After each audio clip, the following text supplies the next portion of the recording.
The lawmakers' oversight visit to Abuja Electricity Distribution Company is part of the National Assembly's ongoing probe into the performance of power sector operators and the utilization of intervention funds since the 2025 unbundling and subsequent privatization of the power sector. The Power Probe Committee is not comfortable with the disclosure that the company allocates approximately 80% of its electricity supply to Federal Capital Territory, while remaining 20% is shared among Kogi, Niger, Nasarawa states within its franchise area. It will be proper for me, as a representative of all Nigerians, to admit that and be comfortable with it.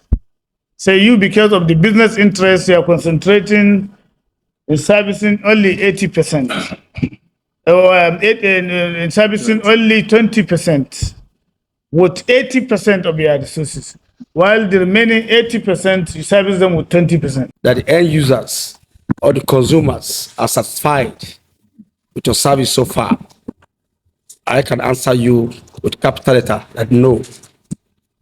Despite you covered about 80% in Abuja, I represent Lokoja, which is state capital.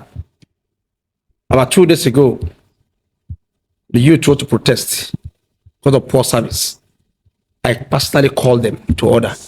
That's not necessary that they should go for engagement and discuss with the new MD, one Desmond or so. Responding to the lawmakers' concerns, the managing director of AEDC denies any deliberate discriminatory intent but acknowledges disparities in supply. His view is supported by Blessing Ogbe. But the idea for us is identify your 80-20 rule. So which are your 20% customers giving you 80% revenue?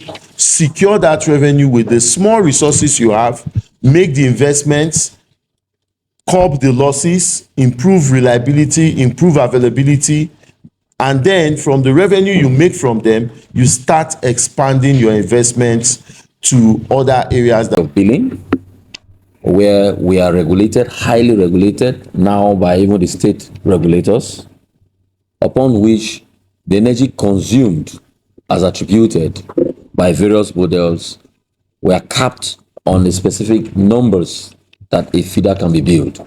The lawmakers expect that at the end of the probe, billions of naira injected into the power sector through the Central Bank of Nigeria and other intervention mechanisms will be accounted for, and subsequent actions will translate into improvement in electricity supply. From the National Assembly, Henrietta Momodu, EBS News.